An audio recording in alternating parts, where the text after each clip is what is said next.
Hey everybody, how's it going again? Hope you guys are doing okay. Since the last time I talked to you guys, I was outside of Chicago and getting ready to prep for heading southwest. Well, where I'm at today, I'm in Missouri. I'm in Joplin, Missouri. And this is one of the stops that I had a few years ago. It was pretty cool. I stayed here just for one night because I went to Wellington, Texas for an RV event back in 2018. I did pull the car, but I didn't have the new TIMROVER or the Jeep. I had a Chevy Volt and an older rig, and it made it there and back without any issues, and that was great. But when I was in Wellington, it was kind of cool. Oh yeah, check it out. I got a new order for the TIMROVER channel. Someone ordered a Bluetooth beanie. It's a beanie cap that you can pair it with your phone, and basically you can talk through the beanie and listen to the music through the beanie as well. So that was pretty cool. So I'm going to be heading out in a little bit to the post office. But other than that, I'm full-time now, and had a little issue where I scraped the side of the rig, not watching what I was doing, of course, and got that fixed. So it was some time in the shop to get it painted, because this is a, I think, 4 paint job scheme here on the rig here, and I was told at the dealership that the bottom part of the rig was decals, in which they didn't know it. The bottom part of the rig is all paint. So they had to mask that off and paint it and make it look really nice. So it turned out really, really cool. I'll just show you a picture above there. Not bad. But I've got my boathouse right here. My green goodness. It's something I like to have in the morning time with a banana after some coffee, and take vitamins and all that good stuff. So today I'm going to head off to the post office, and what I want to do is pretty cool.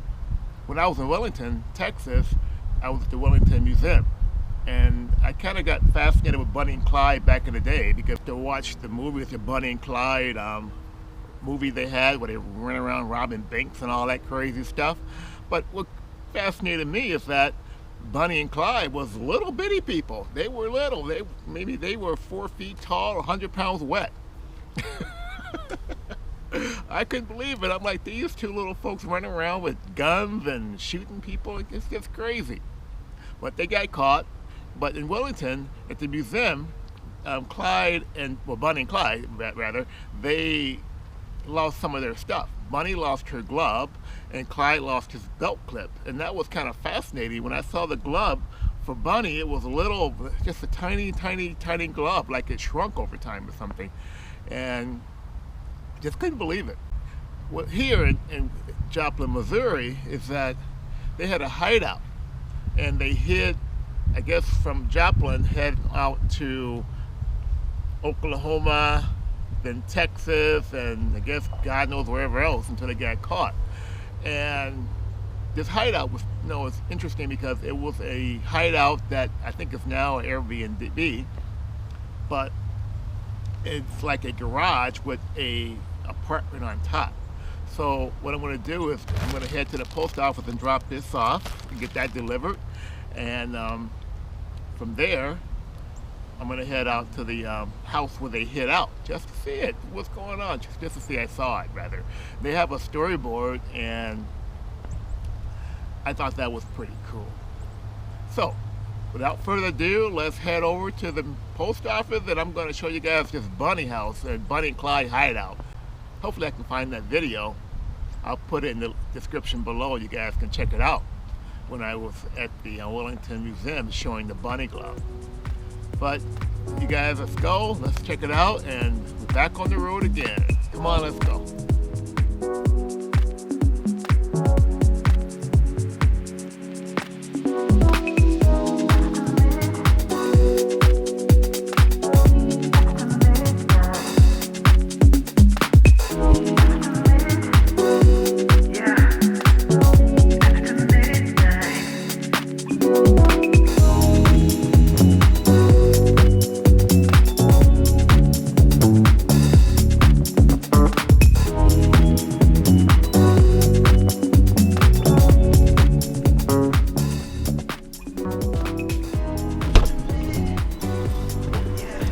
Well, I made it back.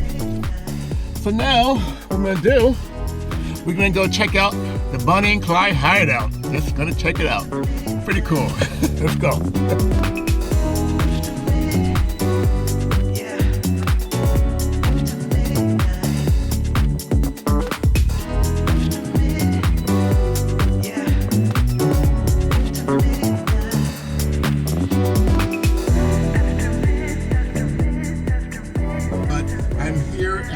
Bonnie and Clyde Hideout. This is in Joplin, Missouri, where they had Clyde and Bonnie's garage of 1933. So in 1933 they hid out at this garage right here, and there's a storyboard that tells you that Clyde Barrow, Bonnie Parker, and Buck and Blanche Barrow and W.D. Jones were in this apartment, and they was holed up inside of this apartment for several months. And from there, they headed on straight going through Oklahoma to Texas, and basically they was ambushed and they was killed in Gibson, Louisiana. And on the Parker house here, they had, you can tell, there's a bullet hole right here. As you can see, it's still there to this day. Right there, to this day. And this house here, they held up in this garage for a while, and that door behind me was painted red at one point. Now it's back in white again, and now this is basically an Airbnb. So not bad. So I'm going to show you guys the storyboard of this here, and then what I'll do, you guys can pause and read if you want. Gives you an idea what they went through. This is a very historic landmark right here, and I mentioned earlier that I was in Wellington, Texas about 2 years ago, and that's when Clyde Barrow, he ran off the bridge, and they was trying to get away from the cops. And what happened, that's when Bonnie, she dropped her glove, and as well as Clyde, he dropped his clip. But they pursued on. They were ambushed, and now they have a museum with their actual car that got shot up is at a casino, and that's what they have that. So basically it's kind of just strange how these little folks I mentioned earlier, that they were out here just running rampant and robbing banks and just doing all kind of crazy stuff. So, having that kind of stuff back in the day, it's like, how did they get around? They got the cars, these cars needed gas and all kind of stuff. Here's a quick video. I just wanted to show you guys what I was up to and all that good stuff. And just want to give you a little bit about Joplin. So until then, you guys stay safe, take care of yourself, be good to yourself, remember to mask up when required, and I'll see you next time on TIMROVER.